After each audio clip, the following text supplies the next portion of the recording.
আরে মহারাজ, আপনি স্বয়ং আমার বাড়িতে, কি ভাগ্য আমার। শুনলাম তুমি নিজের হাতে রান্না করছো, আর আমরা সেই খাবার থেকে বঞ্চিত হব, তা তো হতে পারে না। দাও দাও দাও, আমাদেরও খাওয়ার ব্যবস্থা করো। ওরে ওরে পুঁটি, অতিথিদের জন্য কাঁস আর থালা বাসন বার করে ধুয়ে দে না রে মা। না না, এমনি বাসনই দাও। আমরা তো শুধু একটু চেখে দেখব যে গোপাল কেমন রাঁধে। তাহলে এই কলা পাতাতেই দিই। বাহ বাহ বাহ বাহ, বাহ বাহ বাহ, কি অপূর্ব রান্না। রাজবাড়িতেও এমন রান্না হয় না। আরে গোপাল, তুমি তো একেবারে পাক্কা রাঁধুনি। তা তোমার এই গুণের কথা। হ্যাঁ বাবুন বাবুন।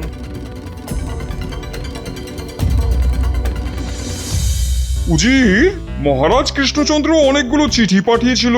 হ্যাঁ হ্যাঁ জাহাপনা, অনুদানের জন্য আবেদন করেছিল।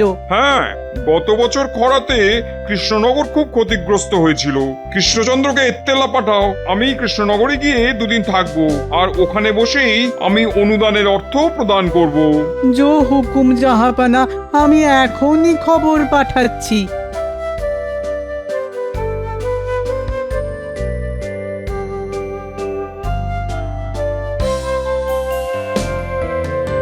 তা রাজ্যের অবস্থা কিরকম নতুন মন্ত্রী?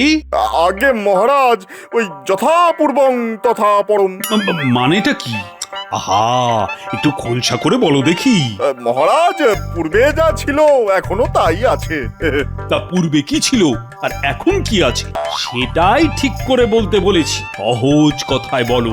মহারাজ, নতুন মন্ত্রী বোধহয় হেঁয়ালি ছাড়া কথা বলতে পারেন না। আসলে হেয়ালি বুঝতে গেলে যে আভিজাত্য লাগে সেটা তোমার মধ্যে যে একদমই নেই গোপাল। ওই আবার শুরু হলো, তোমাদের তো দেখি একেবারে সাপে নেউলে অবস্থা। আচ্ছা, সভার মধ্যে যদি এভাবে যুদ্ধ হয় তবে তো খুব মুশকিল নতুন মন্ত্রী। আমি দুঃখিত মহারাজ, এরপর থেকে আমি নিজেকে সংযত রাখব। আসলে কি জানেন মহারাজ, ওই সোজা কথা সোজাভাবে বললে সময় বেঁচে যায়, রাজকার্যে গতি আসে। তা ঠিক কথাই বলেছ। তা হ্যাঁ নতুন মন্ত্রী, এক কথায় বলো তো, রাজ্য এখন কেমন? মানে রাজ্যের মানুষজন কি বলছে? ভয়ে বলবো না নির্ভয়ে?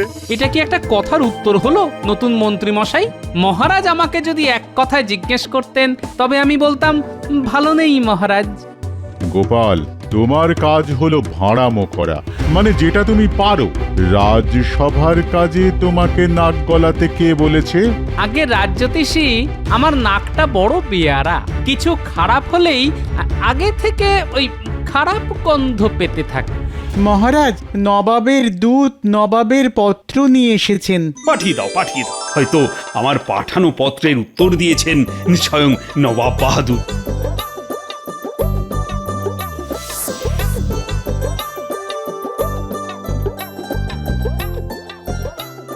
মহারাজের জয় হোক।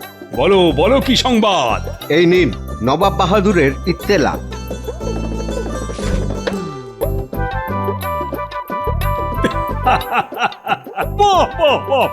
দাদু, তুমি আজ বিশ্রাম নিয়ে কাল সকালে বরং মুর্শিদাবাদ যেও। ঠিক আছে মহারাজ, আপনার যেমন ইচ্ছা।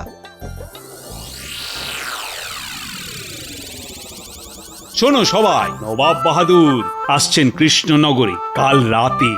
এ তো খুব ভালো কথা মহারাজ। হ্যাঁ, ভালো মানে? এ ভালোর যে কোনো সীমা পরিসীমা নেই। তবে তো অনেক দায়িত্ব পড়ে গেল। আপ্যায়নে যেন কোনো ত্রুটি না হয়। সকাল থেকে রাতের আপ্যায়নের দায়িত্ব তাহলে কাকে কাকে কাকে দেওয়া যায়? এই সময় আমার সভাকবি আর সেনাপতি দুজনেরই অসুখ। কি যে করি।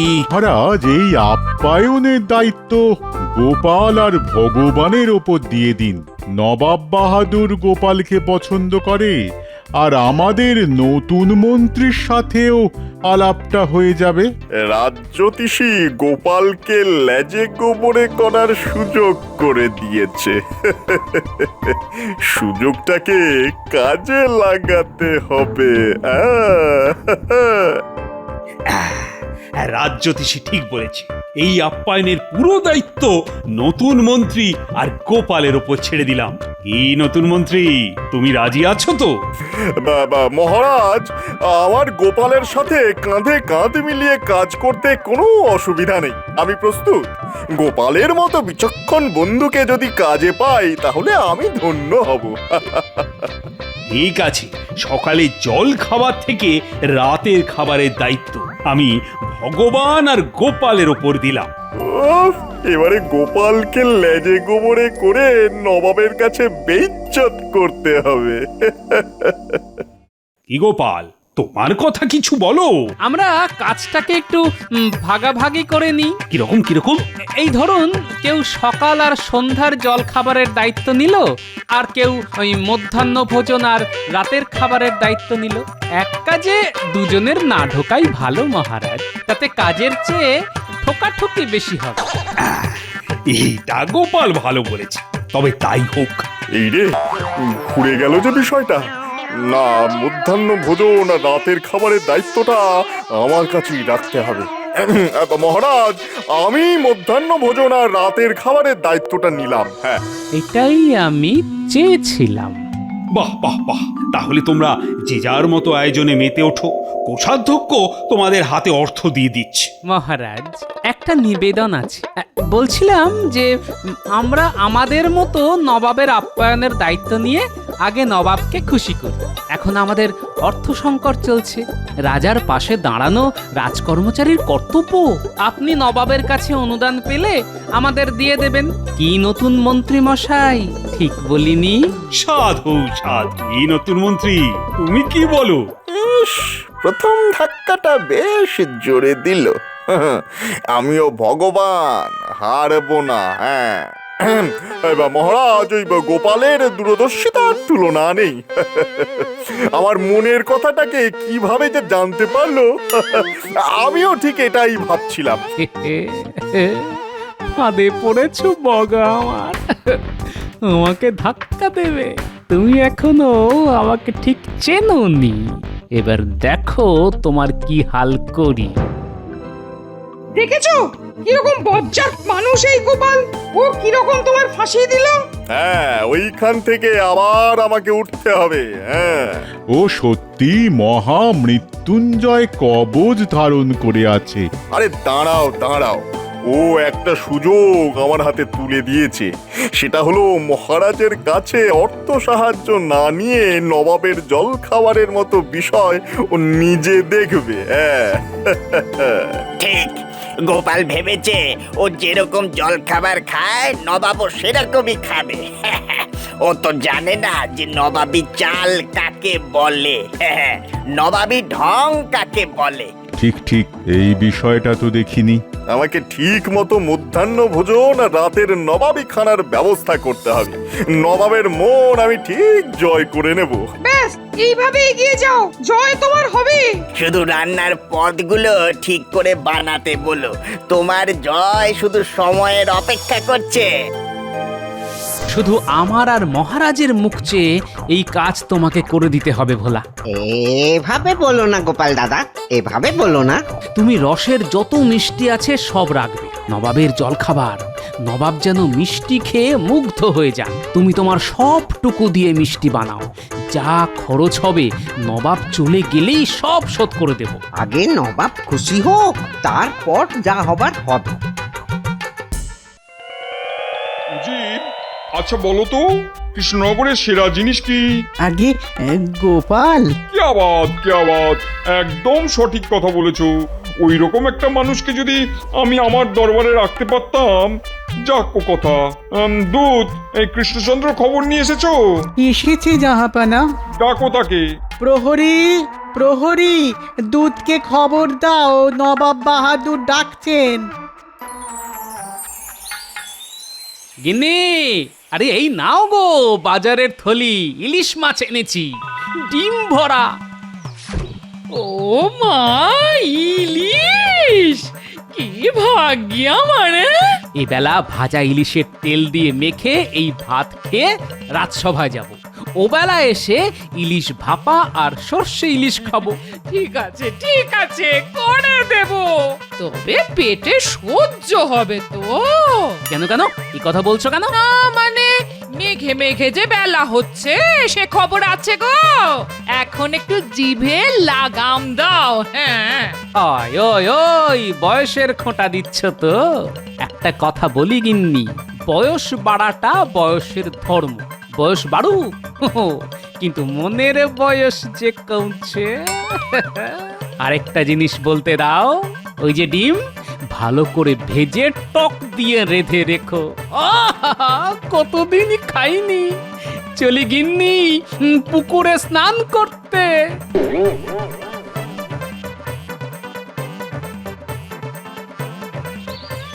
এই আয়োজন সম্পূর্ণ নতুন মন্ত্রী। বর্ধমান থেকে খুব ভালো পাচক এনেছি, আমার বাড়িতেই রান্না হবে। হ্যাঁ, গোপালকে টেক্কা দিতে হবে কিন্তু। গোপাল আমার কাছে হেরে গেছে। ও কি জলখাবার খাওয়াবে কে জানে। মধ্যাহ্ন ভোজন যাতে ভালো হয় সেটাই আমাকে দেখতে হবে। হ্যাঁ, এবার আমি দেখতে পাচ্ছি গোপালের ভবিষ্যতে একটা কালো গ্রহ খুব দ্রুত এগিয়ে আসছে। আনন্দ করো সবাই। তা খাদ্য তালিকা কিছু করেছেন নাকি নতুন মন্ত্রী মশাই? হ্যাঁ, সব বাদশাহী খানা, নানা স্বাদের। নবাব বাহাদুর খুশি হতে বাধ্য একেবারে। আজ রাতে 3 রকম মোগলাই খানা থাকবে। হ্যাঁ, আজ রাত্রেই বিড়াল মেরে দেবেন নতুন মন্ত্রী। হ্যাঁ, কাল সকাল থেকে যেন নবাব আপনাকেই খোঁজে।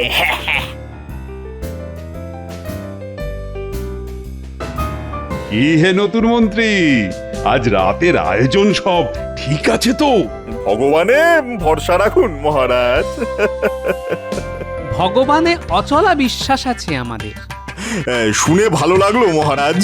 এ ভগবান ওপরে থাকেন, সবার ভগবান। আমি ওই ভগবানের কথা বলেছি। দারুণ বলেছো গোপাল। তবে আমাদের নতুন মন্ত্রীও কিন্তু খুব কাজের, কি বলো? হ্যাঁ হ্যাঁ হ্যাঁ, খুব কাজের। তবে আমি ওনার কাজের বিচার করার কে? বিচার করবে প্রজারা। দাঁড়াও গোপাল, নবাবের কাছে তোমাকে আমি ছোট করে এই কৃষ্ণনগর ছাড়া যদি না করি তো আমার নাম ভগবান নয়। হ্যাঁ,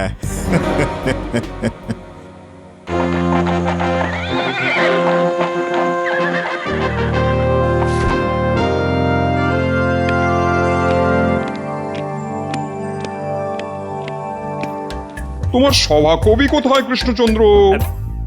বিশ্রামে আছে নবাব বাহাদুর, খুবই অসুস্থ কিনা।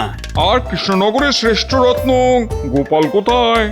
এই যে নবাব বাহাদুর, আপনার সেবায় হাজির। নবাব বাহাদুর এই আমার নতুন মন্ত্রী, নাম ভগবান। তাহলে তুমি ভগবানের ওপরে অনেক নির্ভরশীল। তা একরকম বলতে পারেন। নবাব বাহাদুর, আজ রাতের খাবার আমার দায়িত্বে, আপনাকে খুশি করবে আশা করি। আজ রাতে আর গুরুপাক কিছু খাবো না, হালকা ফুলকা কিছু হবে। হালকা ফুলকা হবে নবাব বাহাদুর, আপনি বিশ্রাম করুন। আমি আপনার হালকা ফুলকা খাবারের ব্যবস্থা করছি। ব্যাস মিটে গেল ঝামেলা। তাহলে প্রাসাদে চলুন, বিশ্রাম নিন এখন। চলো।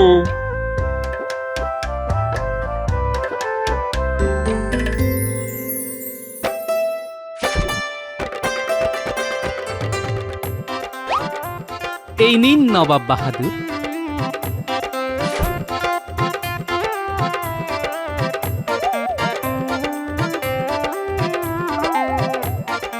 আহা, কি জিনিস এটা? এটাকে রসগোল্লা বলে। মুখে দিচ্ছি আর মিলিয়ে যাচ্ছে। রাতে আর কিছু খাবার রুচবে না কৃষ্ণচন্দ্র, মুখেই অমৃতর স্বাদ নিয়েই সুখ নিদ্রায় যাব। যা পাওয়া, তাহলে আমার অত আয়োজনের কি হবে? নবাব বাহাদুর, রাতে মুরগ মুসাল্লাম আছে, দো পেঁয়াজা আছে। হ্যাঁ, ও তো রোজই খাই। না না না না, আজ এই রসগোল্লার পর আর কিছু খেতে ভালো লাগছে না। আমাদের পেটও ভর্তি, মনও তৃপ্ত, এবার ঘুম আসছে। আপনাদের ঘর প্রস্তুত। নতুন মন্ত্রী, নবাব বাহাদুর আর উজিরের ঘরটা দেখিয়ে দাও। চলুন।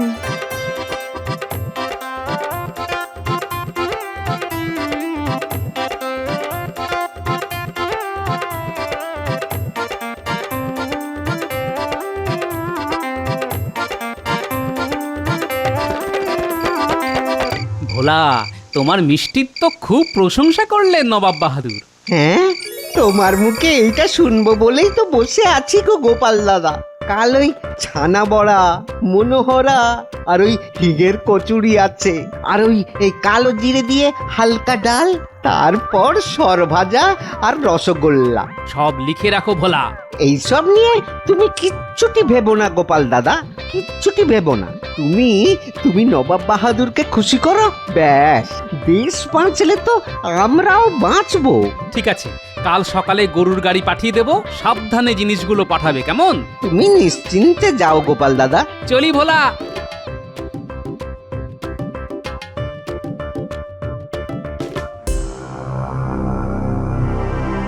কোথা থেকে কি হলো? এইরকম যে হতে পারে সেটা ভাবতেও পারিনি। মহামৃত্যুঞ্জয় কবচ, ওকে হারানো দুঃসাধ্য। এই তো বললেন একটা কালো গ্রহ আসছে। দূর, আপনার গণনার উপর কোনো আস্থা নেই। না না, কাল সকালে সব ঠিক হয়ে যাবে। হ্যাঁ, তার আজকের খাবারগুলোর কি হবে? আমরা খেয়ে নি, খাবার নষ্ট করা উচিত নয়। ঘ্রাণে তো অর্ধেক পেট ভরেই গেছে, বাকিটা খেয়ে ভরাই। ও ভগবান, ভগবান রক্ষে করো, রক্ষে করো, রক্ষে করো।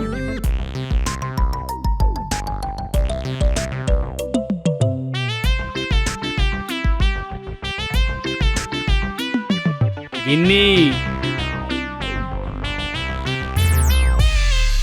একেই বলে কামারের এক ঘা। একটা সুযোগ পেয়েছি, মেরে দিয়েছি। নবাব খুশি, নবাব খুশি মানে মহারাজ খুশি, মহারাজ খুশি মানে সারা দেশ খুশি। যে নবাব বাহাদুর খুশি হলেন, তিনি তোমাকে কিছু পুরস্কার দেবেন না?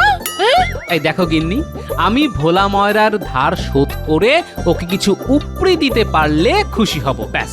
এবার কাল সকালে নবাব বাহাদুরকে এমন জল খাবার খাওয়াবো, মধ্যাহ্ন ভোজনের কথা ভুলেই যাবেন।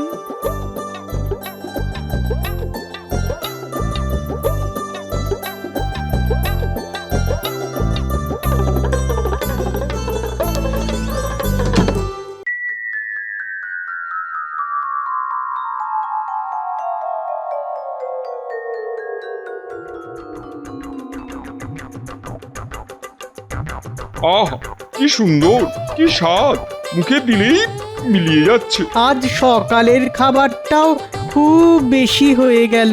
যা বলেছো উজির। এখনো শেষ হয়নি, রসগোল্লা আছে। রসগোল্লা? তাহলে এটা কি? এটা মনোহরা। কত মিষ্টি আছে, তবে রসগোল্লার তুলনা নেই। একটু শুধরে নি, কৃষ্ণনগরের ভোলা ময়রার রসগোল্লার তুলনা নেই।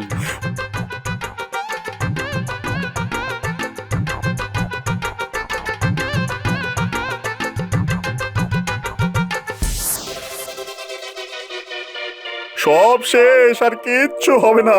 আমার ভুলে আমি হারলাম। ও আমাকে জল খাবারই মেরে দিল। নষ্ট হবে কেন, আমরা তো আছি। ভগবান, ভগবান। গোপাল, তুমি তো নবাবকে একেবারে তোমার ঝোলায় পুরে নিয়েছো। শোনো সবাই, নবাব বাহাদুর আমার আর্জি মেনে নিয়েছেন, উনি অনুদান দিয়ে দিয়েছেন। রাজকোষ এখন পূর্ণ, আর পুনর্বাসন দিয়ে দেব চাষিদের। গোপাল, তোমার জল খাবারের জন্য ভোলার কাছে যা যা ধার আছে তা মিটিয়ে দাও। কোষাধ্যক্ষ, বলুন মহারাজ, বলুন। তুমি গোপালের হাতে 500 স্বর্ণ মুদ্রা দিয়ে দাও। মহারাজ, রাজকোষের অর্থ রাজকোষেই থাকুক। নবাব বাহাদুর যদি খুশি হয়ে কিছু দেন, সেখান থেকে আমি ভোলার ধার মিটিয়ে দেব। উফ, কি কুচুটে বুদ্ধি, আবার মারলো। খুব শিক্ষা হলো আবার।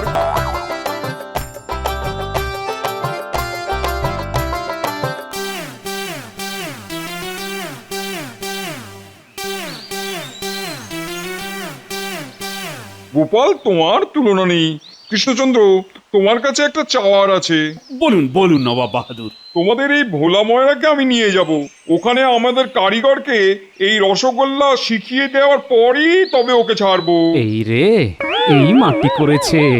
ভোলা চলে গেলে তো আমরা কানা, এটাকে মেটাতে হবে। নবাব বাহাদুর, একটা আর্জি আছে যে। বলো বলো গোপাল বলো। ওখানে গিয়ে শেখানোর চেয়ে এখানে এসে শেখাটা খুব দরকার। কেন কেন? আসলে যে মাটিতে যা হয় এটা মাটিরই গুণ নবাব বাহাদুর। কেমন করে হচ্ছে আমি বুঝিয়ে দিচ্ছি। হ্যাঁ, ধরুন এই আখ বলে একটা গাছ আছে, সেখান থেকে চিনি হয়, শ্যামলা গাইয়ের দুধ থেকে ছানা হয়, সেই শ্যামলা গাই কৃষ্ণনগরের ঘাস খায়। এই সব তো এই মাটিরই নবাব বাহাদুর।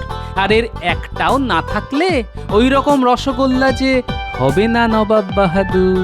তাহলে উপায়? আমি তো রসগোল্লা ছাড়া থাকতে পারবো না। উপায় একটা আছে, আপনাকে প্রতিদিন 10 হাঁড়ি করে রসগোল্লা পাঠাবো। তাহলে তো কথাই নেই। তবুও আমি আমার এক কারিগরকে পাঠাবো। এই রসগোল্লা দিকে দিকে ছড়িয়ে দিতে হবে।